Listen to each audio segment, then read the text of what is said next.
Bismillahirrahmanirrahim. Assalamualaikum warahmatullahi wabarakatuh. Sebelumnya, perkenalkan saya perwakilan dari kelompok 4 yang akan mempresentasikan materi pada hari ini, yaitu mengenai kode etik profesi BK serta permasalahannya dalam penerapannya yang ketiga. Sebelumnya, saya berterima kasih kepada Ibu Syari Fitra yang telah memberikan tugas ini kepada kelompok kami, dan juga saya berterima kasih kepada teman-teman yang sudah bersedia menyimak video ini.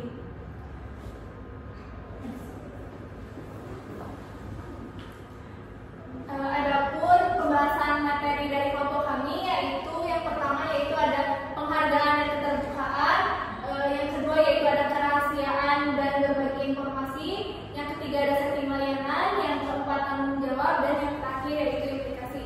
Nah, untuk mengefektifkan waktu, saya akan memulai terlebih dahulu. Perkenalkan, saya Putri Rahayu yang akan membahas materi mengenai penghargaan dan keterbukaan. Nah, penghargaan dan keterbukaan dalam proses layanan dan konseling itu sangat dibutuhkan. Nah, karena hal ini akan dapat mempengaruhi proses sesi konseling. Nah, adapun penghargaan terhadap peserta layanan atau konseling. Nah, seorang konselor itu harus dapat menghargai konselingnya secara utuh. Adapun poin-poin penghargaan terhadap konseling itu yang pertama yaitu konseling dihargai oleh konselor sesuai dengan harkat dan martabat kemanusiaan. Jadi konselor itu tidak boleh memandang atau mendiskriminatif konseling itu. Jadi konseling itu harus dipandang oleh konselor itu sebagai manusia yang bermartabat dan mempunyai dan konselor itu dapat memanusiakan manusia dan dapat memanusiakan konselingnya. Yang kedua yaitu konselor harus menghargai konseling sebagai individu yang memiliki hak pribadi dan kondisi latar multikultural yang berbeda-beda. Nah, dapat diketahui jika seorang konseling itu nantinya mempunyai hak pribadi yang berbeda setiap konseling satu dan konseling yang lainnya, dan juga mempunyai multikultural atau latar belakang budaya yang berbeda. Oleh karena itu, konselor harus dapat memahami dan mengetahui hak-hak konseling tersebut. Nah, sedangkan poin yang ketiga yaitu konseling harus memahami permasalahan yang dialami oleh konselor harus dapat memahami permasalahan yang dialami oleh konseling. Nah, jadi konselor itu harus dapat memposisikan dirinya sebagai konseling. Nah, bagaimana perasaan konselor jika konselor tersebut mendapatkan permasalahan yang dialami oleh konseling. Nah, jika konselor itu dapat memposisikan dirinya sebagai konseling, maka proses konseling itu dapat berjalan dengan lancar. Nah, kemudian poin yang keempat yaitu konselor dapat memahami dan memposisikan konseling sebagai orang yang memiliki bakat. Nah, bakat di sini yaitu konselor harus dapat mengetahui jika konseling itu dapat memahami permasalahannya dan dapat menemukan solusi terhadap permasalahannya secara mandiri. Nah, sedangkan kebenaran dan keterbukaan dalam proses layanan ini juga tidak kalah pentingnya, yaitu yang pertama ada dalam proses layanan konselor harus membahas dan melayani masalah konseling secara objektif dan berdasarkan kebenaran. Jadi konselor itu harus benar-benar objektif terhadap permasalahan yang dialami oleh konselingnya, tidak boleh bersifat menyembunyikan atau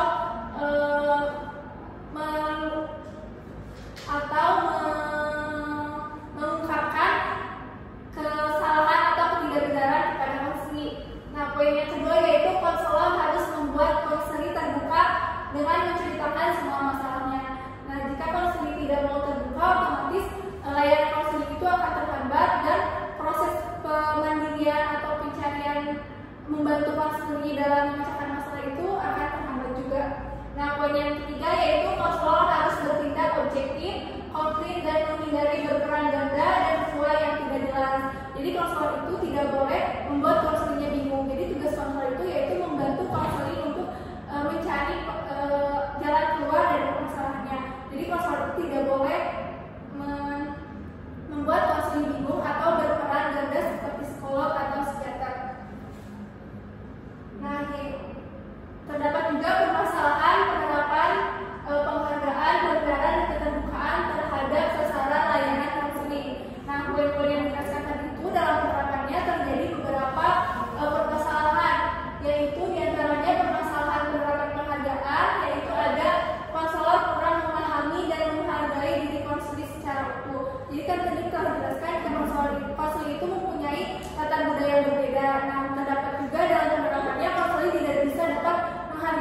perbedaan tersebut sehingga dapat menyebabkan permasalahan dalam sesi layanan konseling. Kemudian poin yang kedua yaitu konselor terkadang memperlakukan konseling sebagai objek layanan. Berdasarkan kode etik, jika konseling diposisikan sebagai subjek layanan yang perlu dibantu. Jadi terdapat juga beberapa konselor memperlakukan konseling itu sebagai objek layanan. Tapi dalam kode etik yang tertera, jika konseling itu merupakan subjek layanan yang perlu dibantu.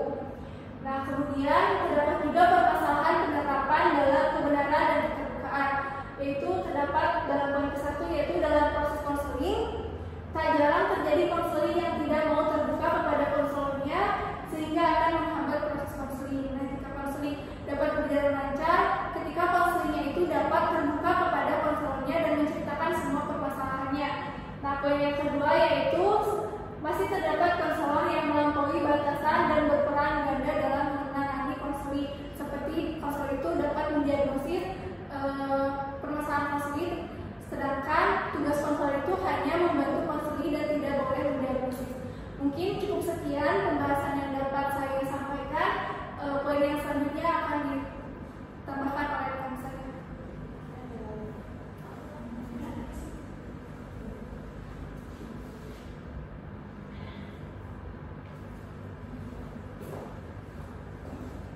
Oke teman-teman, perkenalkan nama saya Rosyanti. Di sini saya akan melanjutkan pembahasan mengenai kerahasiaan dan berbagi informasi. Dalam melaksanakan tugasnya sebagai seorang guru BK, seorang konselor itu harus mampu mengimplementasikan kode etik, yaitu kerahasiaan dan berbagi informasi. Yang pertama, kerahasiaan, karena konselor itu harus menyadari serta mampu menghargai dan menempatkan informasi mengenai diri konseling. Kemudian juga konselor harus mampu harus bisa menjaga kerahasiaan tersebut. Ketika ingin melakukan berbagi informasi harus memiliki izin terlebih dahulu kepada konseling. Jika tidak diizinkan, maka konselor tidak boleh memaksakan. Yang kedua, ada berbagi informasi dengan pihak lain. Dalam hal ini, seorang konselor itu harus bisa memastikan keamanan atas berbagi informasi terhadap pihak lain, apakah lembaga tersebut dapat menjaga kerahasiaannya atau tidak. Kemudian seorang konselor juga harus bisa berbagi dengan tim konselor yang lainnya. Kita tidak bisa dipungkiri pada saat melakukan sebuah konseling ada halnya di mana kasus yang kita tangani itu harus bisa berbagi dengan tim konselor lainnya. Di mana pada saat pembagian informasi tersebut kita harus bisa meyakinkan kembali bahwa tim konselor yang lainnya itu bisa menjaga kerahasiaan dari konseling tersebut. Kemudian yang ketiga, berbagi dengan atasan konselor. Berbagi dengan atasan konselor juga harus ketika kita melakukan sebuah program, kita juga harus melaporkan program yang kita lakukan itu kepada atasan konselor. Dimana ketika kita melakukan kita menyampaikan program kita juga harus bisa memastikan bahwa ketika kita menyampaikan program tersebut kita harus menjaga kerahasiaan dari data konseling tersebut. Kemudian yang keempat, kita harus bisa memindahkan data yang terekam dalam komputer dengan memastikan kerahasiaan dari data tersebut.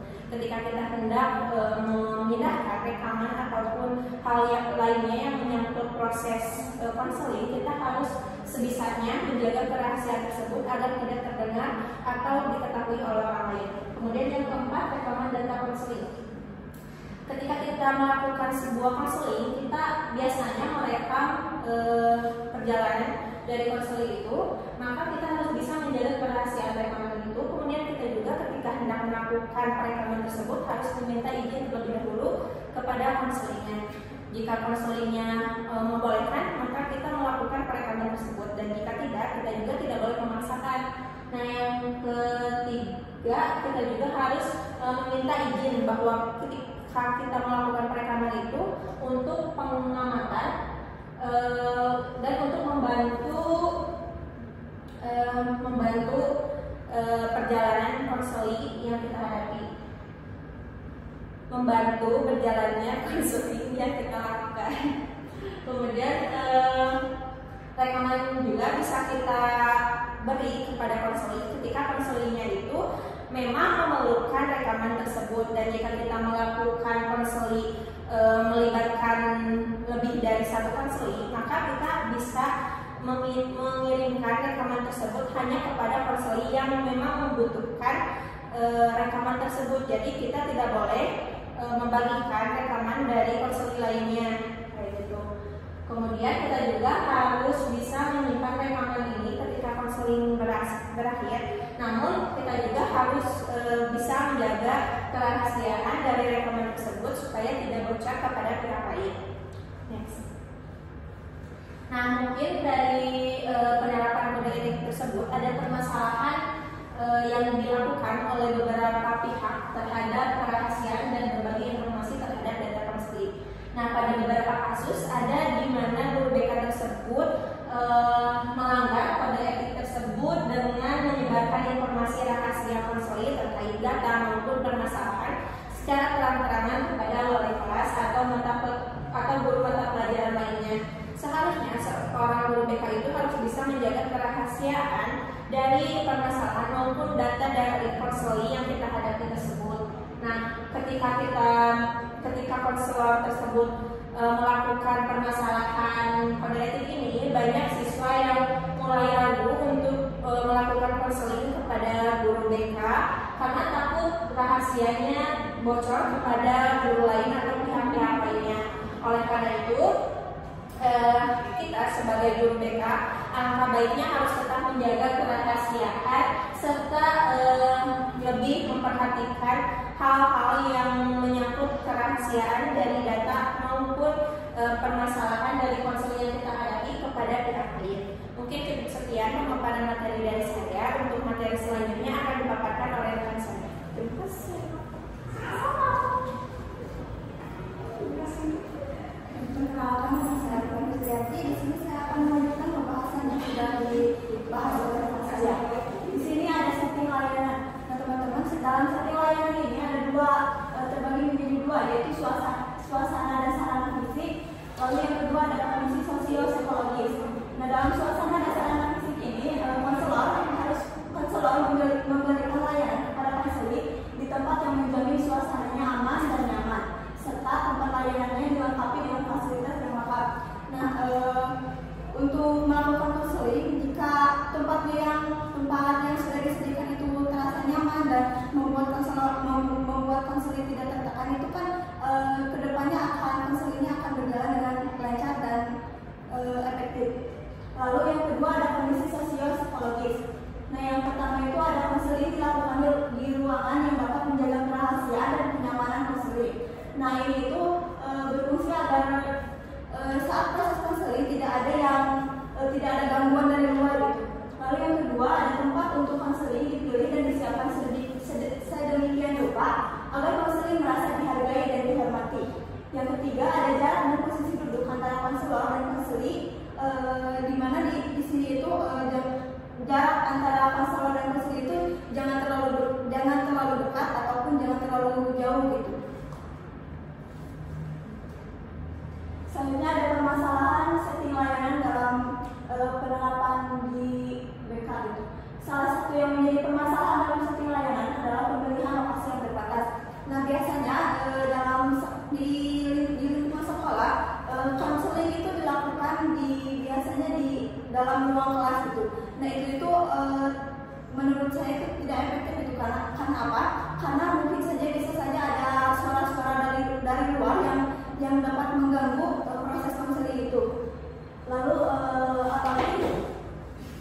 kemudian selama 2 tahun terakhir itu, apalagi pada saat masa pandemi gitu, konseling itu kan sudah dilakukan secara virtual gitu, melalui video, baik itu untuk pelayanan kelompok maupun pribadi. Nah, itu belum tentu menjamin kalau konseling yang dilakukan itu bisa efektif.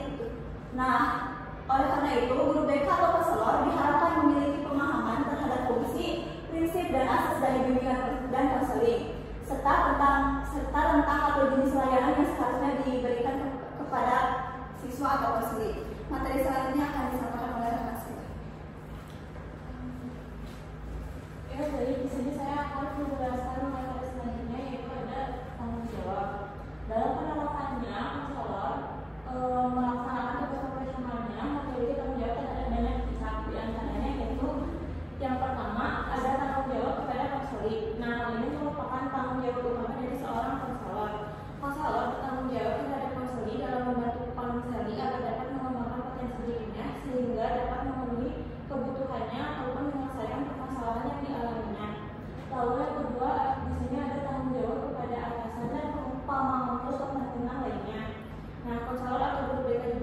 bertanggung jawab terhadap tempat sekolah atau tempatnya bekerja. Konselor diharuskan memberikan laporan pertanggungjawaban kepada sekolah tentang siswanya apabila terdapat permasalahan pada siswanya. Sebagai perwakilan sekolah, konselor bertanggung jawab untuk membantu mereka terlebih dahulu. Lalu yang ketiga di sini ada tanggung jawab kepada ilmu dan profesi.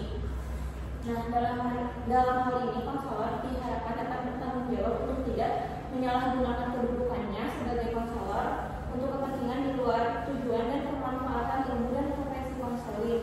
Lalu konselor juga diharapkan dapat membina dan menerapkan prinsip-prinsip keilmuan dan profesi pimpinan dan konseling dengan benar.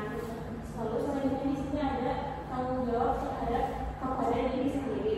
Nah, dalam hal ini konselor atau guru BK diharapkan dapat bertanggung jawab dalam mengupayakan pengembangan profesional berkelanjutan dengan menjaga kualitas diri dan profesinya. Lalu yang terakhir ada tanggung jawab kepada Tuhan Yang Maha Esa.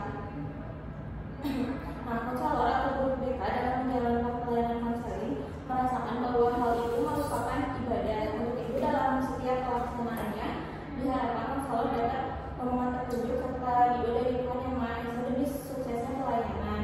Nah, konselor juga diharapkan menyadari bahwa apa yang dilakukannya adalah untuk kebaikan semua pihak. Maka dari itu, konselor berusaha untuk menghindari kesalahan yang disengaja maupun yang tidak disengaja. Baik, untuk materi selanjutnya akan dijelaskan oleh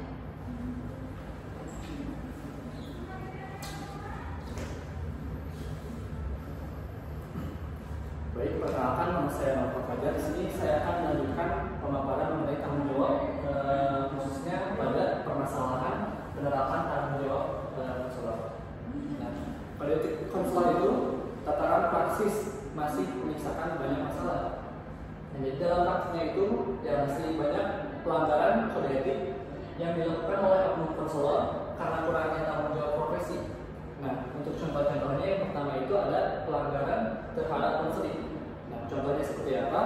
Jadi pelanggaran yang dilakukan konselor itu contohnya seperti kita itu membocorkan rahasia mereka ya. Sudah dijelaskan sebelumnya oleh rekan saya tadi di bagian kerahasiaan sangatlah pentingnya kita untuk menjaga kerahasiaan konseling. Jadi karena ya bayangkan saja kan mereka itu konseling datang kepada kita konselor dengan kepercayaan kepada diri kita, dan kita juga memang salah satu tugas kita juga untuk membuat sebuah kepercayaan, membangun kepercayaan terhadap konseling kepada kita. Lalu yang kedua itu ada organisasi terhadap organisasi profesi dan rekan sejawat atau lembaga profesi lainnya. Nah, untuk contohnya itu seperti misalkan tidak melaksanakan aturan yang telah ditetapkan dan mencemarkan nama baik organisasi profesi. Nah, jadi maksudnya setiap institut pendidikan itu kan memiliki keunikannya masing-masing. Yang misalkan contohnya kita di sekolah di sini misalkan di mesin itu kan keunikannya misal lebih ke kita itu apa ya, jadi kan bergaul Islam, jadi kayak kita itu lebih bisa apa ya, menjunjung tinggi aturan-aturan agama Islam. Jadi kita kayak misalkan pastinya selain itu juga selain keunikannya ada aturan-aturan ya, aturan-aturan di luar dari kode etik konselor itu yang diterapkan di institut pendidikan tersebut gitu, contohnya kayak gitu. Nah, kalau untuk yang misalkan tadi itu kan yang terhadap organisasi, nah kalau untuk rekan sejawat atau lembaga profesi lainnya itu ya tidak sebenarnya untuk pelanggaran ini tidak hanya terjadi di unit BK saja ya, maksudnya memang di unit lain juga sering terjadi pertikaian antara rekan kerja yang sebenarnya sudah mulai terjadi gitu. Nah, terus kenapa sih ini bisa terjadi ya si permasalahan ini? Karena yang pertama itu salah satunya ada tidak adanya mekanisme atau prosedur yang jelas dan dalam mengajukan pengaduan terkait pelanggaran kode etik. Jadi maksudnya itu kita itu kalau misalkan apa ya, jadi tidak semua sih sebenarnya, tidak semua pendidikan seperti ini, tapi beberapa itu ada yang maksudnya prosedur di sini itu prosedur dalam kita tuh kalau ada nih yang melanggar nih, oknum konselor itu ada yang melanggar, itu tuh kayak gak jelas gitu mau kemana sih kita kasih tahunya gitu. Untuk beberapa itu tidak semua ya. Lalu yang kedua itu ada minimnya kesadaran masyarakat terhadap psikodrama. Nah, selain dari diri konselornya juga, tentunya dari pihak masyarakat juga sebenarnya diharapkan untuk memahami ya kode etik dari konselor itu. Lalu belum adanya kesadaran etis dari pihak konselor untuk menjaga kehormatan dan martabat profesinya. Nah, itu lebih jelas lagi ya. Kalau misalkan kita konselornya ya bisa dibilang tadi berarti kan kurang baik ya, itu sangat bisa mempengaruhi ya dalam proses konseling itu. Lalu yang keempat itu ada terdapat hubungan kekerabatan antara pelanggar kode etik dengan pihak yang berwenang. Nah, bayangkan aja misalkan si konselor ini dan misalnya maaf tidak semua ya, biasanya kan kalau misal di swasta itu sifatnya itu biasanya keluarga.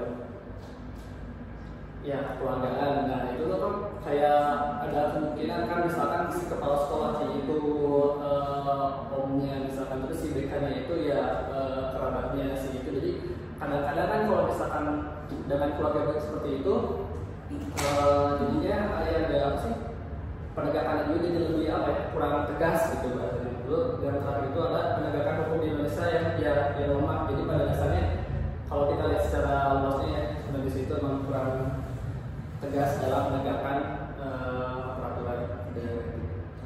Sekian untuk pemaparan dari materi saya akan dilanjutkan oleh terima kasih. Baik, perkenalkan saya Sukarno Fadila. Di sini saya akan menjelaskan implikasi kode etik bagi guru bimbingan dan konseling memiliki dorongan besar dalam mengatur perilaku dan standar profesional. Lalu di sini ada permasalahan dalam penerapannya, yaitu yang pertama adalah kesesuaian dengan konteks. Nah, kode etik mungkin tidak selalu sesuai dengan kebutuhan dan kenyataan di lapangan, terutama dalam menangani masalah-masalah yang kompleks seperti perkembangan anak atau remaja. Lalu yang kedua adalah buruk dalam penilaian. Terkadang menilai pelanggaran kode etik tidak bisa subjektif dan sulit karena setiap kasus memiliki konteks yang berbeda. Yang ketiga adalah pelatihan dan kesadaran. Nah, pelatihan tidak semua guru BK mungkin sepenuhnya memantau atau menyadari kode etik mereka, yang dapat menimbulkan ketidakjelasan dalam penerapannya. Lalu ada penerapan kode etik memerlukan konteks yang tepat, pemahaman yang baik, dan dukungan yang konsisten untuk memastikan bahwa standar profesional dipertahankan sambil memperhatikan situasi unik yang dihadapi oleh guru BK. Lalu di sini ada risiko pelanggaran etika. Yang pertama yaitu penerapan kode etik profesi bimbingan dan konseling dapat menghadapi risiko pelanggaran seperti kurangnya kesadaran atau pemahaman terhadap norma-norma etika yang berlaku. Yang kedua adalah konflik nilai, yaitu permasalahan yang muncul ketika terdapat konflik nilai antara konselor dan klien, di mana nilai profesional konselor mungkin tidak selalu sejalan dengan nilai klien. Yang terakhir ada keterbatasan sumber daya. Nah, dalam prakteknya keterbatasan sumber daya seperti waktu dan fasilitas dapat menjadi hambatan dalam memaksimalkan kode etik